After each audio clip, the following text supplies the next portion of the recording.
La voz de los protagonistas. Contacto telefónico. Le damos la bienvenida vía telefónica a Manuel Guadarrama, investigador del IMCO, Instituto Mexicano para la Competitividad. Manuel, gracias por acompañarnos en el estudio. Marcela Pámanes y un servidor, Juan Ceballos. Hola, buenos días, Marcela, Juan. Buenos días al auditorio. Manuel, pues para compartir con el auditorio este informe legislativo 2018 para conocer los congresos locales y cómo se puede tener un congreso más austero y profesional con el objetivo de tener representantes más eficientes y transparentes. ¿Qué sería lo más importante que habría que resaltar de este informe legislativo 2018? En efecto, es la tercera edición de este informe legislativo que realiza el IMCO. Y encontramos tres hallazgos muy importantes.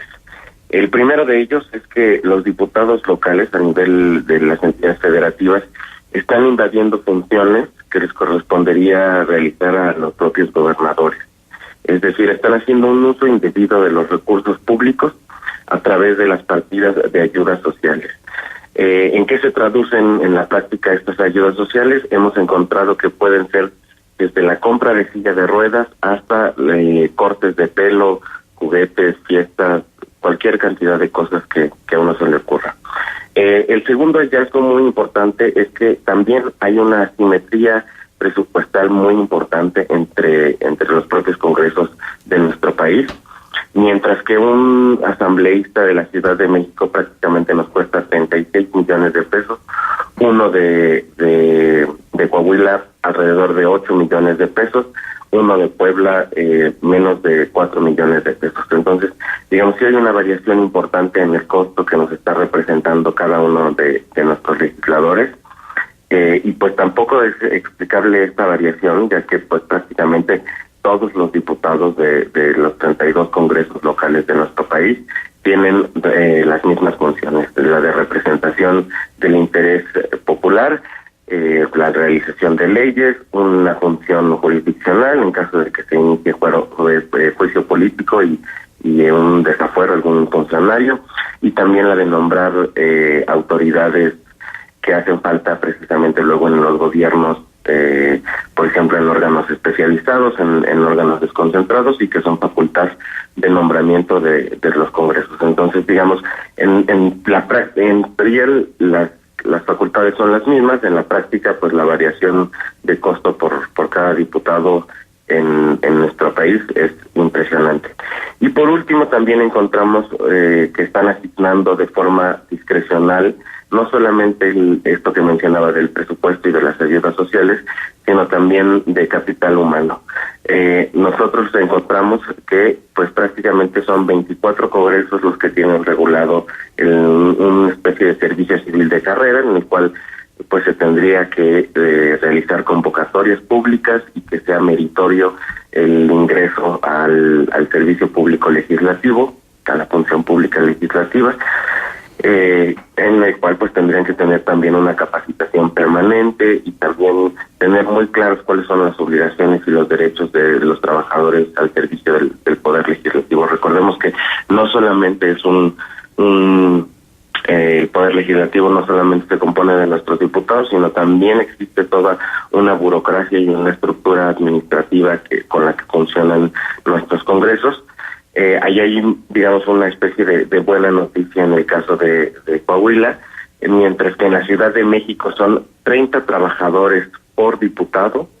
En el caso de Coahuila son solamente 4, al igual que Colima. Son los congresos en los que menos trabajadores hay por diputado. Entonces, pues este tema también que están asignando discrecionalmente a funcionarios públicos también se debe de corregir.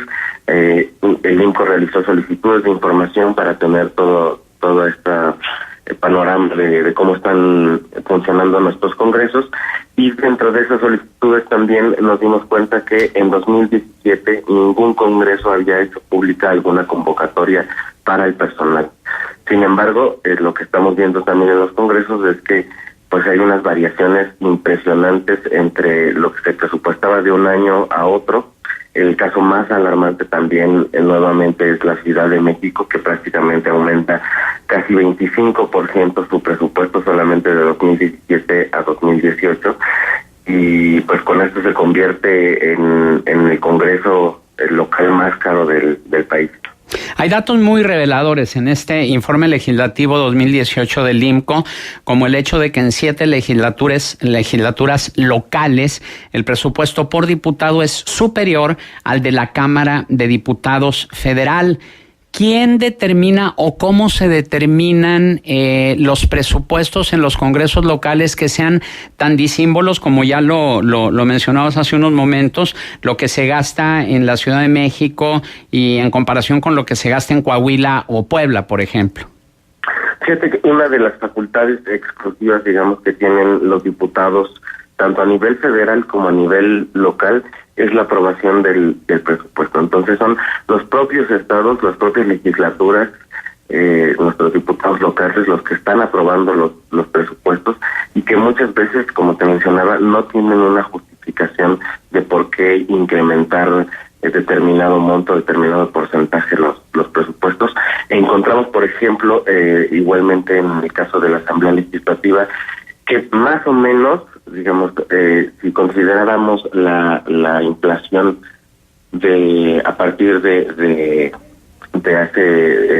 2012 para acá, el presupuesto de la Asamblea tendría que rondar los 1,200 millones de pesos aproximadamente, y pues lamentablemente estamos por arriba de los 2,000 millones de pesos, ¿no? Entonces esta ineficiencia, esta asignación discrecional de más de 1,000 millones de pesos, pues es totalmente inexplicable. Y efectivamente, pues uno pensaría que los diputados a nivel federal, nuestros senadores o nuestros diputados son más caros que algún legislador a nivel estatal, a nivel local. Sin embargo, pues no es así. En el caso de la Ciudad de México, de Michoacán, del Estado de México, de Sonora, de Baja California, de Quintana Roo y de Jalisco, los diputados tienen un presupuesto más alto que uno a nivel federal. Estamos charlando con Manuel Guadarrama, investigador del IMCO, y bueno, es contrastante esta manga ancha que tienen los congresos locales para gastar dinero. Los diputados locales, un total de 1,124 en el país, raras veces son estudiados y llamados a rendir cuentas, es decir, tienen mucho presupuesto pero tienen poca disposición a informar. Y también me llamó la atención el hecho de que el Congreso de Durango específicamente no dio ninguna respuesta a las solicitudes de información para realizar este estudio. ¿Qué argumentaron para no responder, Manuel? Pues simplemente se enviaron las solicitudes de información adicional a digamos, hacer este uso del derecho a la información a través de las solicitudes de información y de las plataformas que existen para ello. En el Congreso de Durango, pues prácticamente la página de su Congreso tenía serias deficiencias. No se encontraba luego muchas veces el enlace precisamente de transparencia, todas las obligaciones que ya son ni siquiera un tema, digamos, de cumplimiento de la ley estatal, sino de la Ley General de Transparencia que aplica a todo el país. Y pues a pesar de ello, el Congreso de Durango no respondió a ninguna de nuestras solicitudes.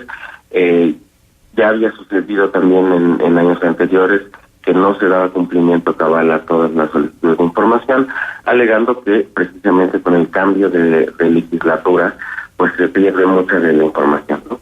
Lo cual pues también es evidencia de una mala administración interna por parte de los congresos. Uno de los criterios que se evalúan, por ejemplo, en el tema de parlamento abierto, es que los congresos deben de tener un repositorio, un archivo de información que precisamente al menos todo el trabajo legislativo que realiza la legislatura anterior, los diputados salientes, para que precisamente haya un antecedente de en dónde quedaron las iniciativas, los puntos de acuerdo que iban a discutirse y qué tratamiento van, en qué fases se quedaron, qué temas son los que quedaron pendientes en el Congreso, y pues no prácticamente borrón y cuenta nueva, ¿no? Como en algunos congresos está sucediendo, cambia la legislatura, y cambia toda la estructura de asesores, la estructura de funcionarios, y pues desaparece esa información y deja de ser pública para el ciudadano. Pero no sería muy justificable este argumento si tomamos en consideración que la actual legislatura duranguense está por salir. Todavía pudiera explicarse, aunque no justificarse, el hecho de decir es que apenas estamos entrando y no tenemos información, pero estos ya van de salida. Efectivamente, ni siquiera, digamos, en ninguno de los dos casos sería una justificación, ¿no?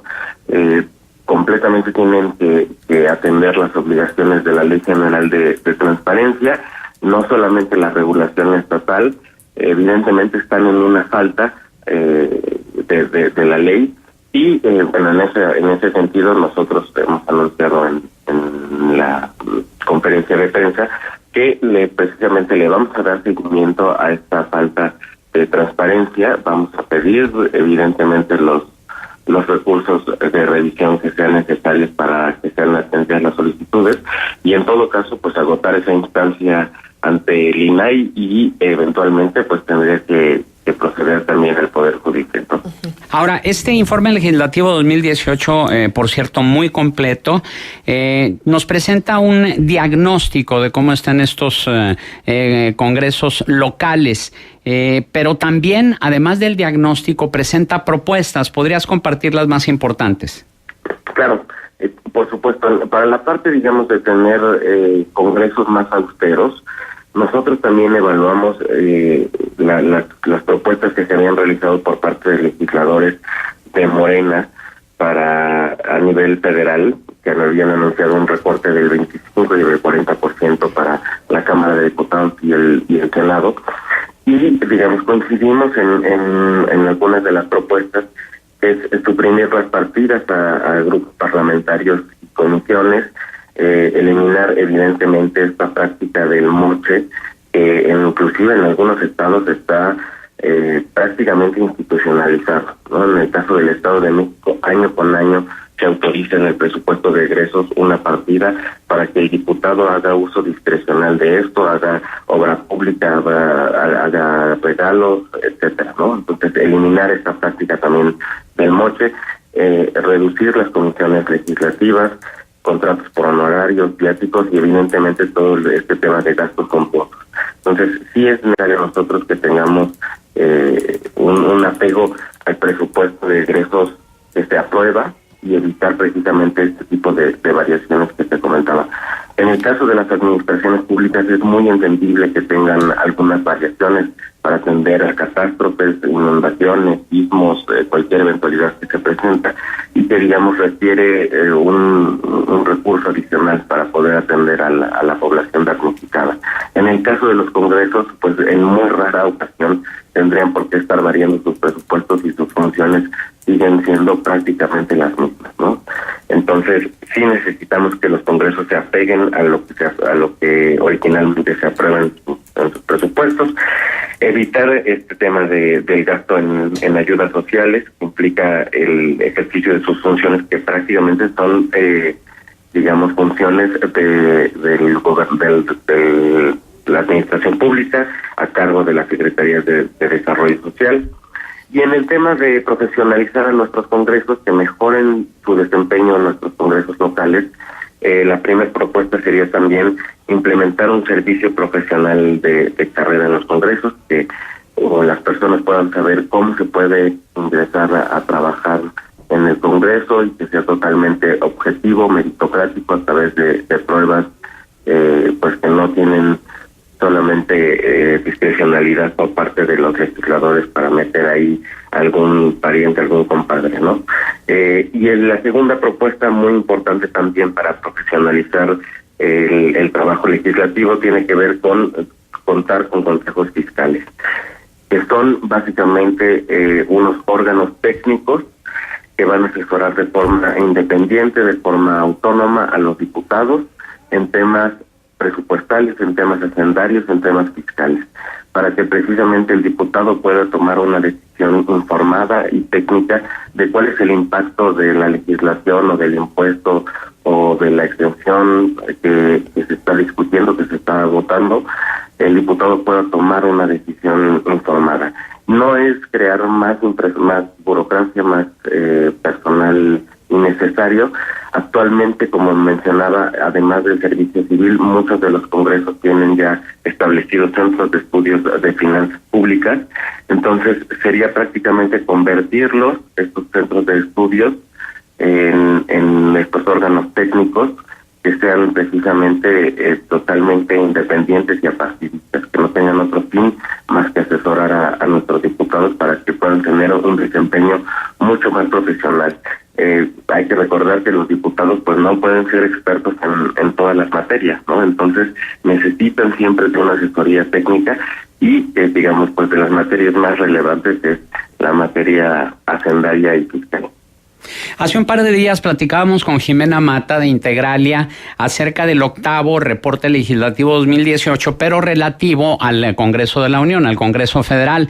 Le planteamos una pregunta que me gustaría planteártela también a ti, Manuel. ¿Qué expectativas tiene el IMCO de que los congresos pudieran tomar en consideración este importante análisis que ustedes realicen, pero sobre todo tomar en cuenta estas propuestas para ejecutar acciones que profesionalicen los congresos, que dejen de invadir funciones a gobernadores, que tengan realmente austeridad y una buena planeación del gasto?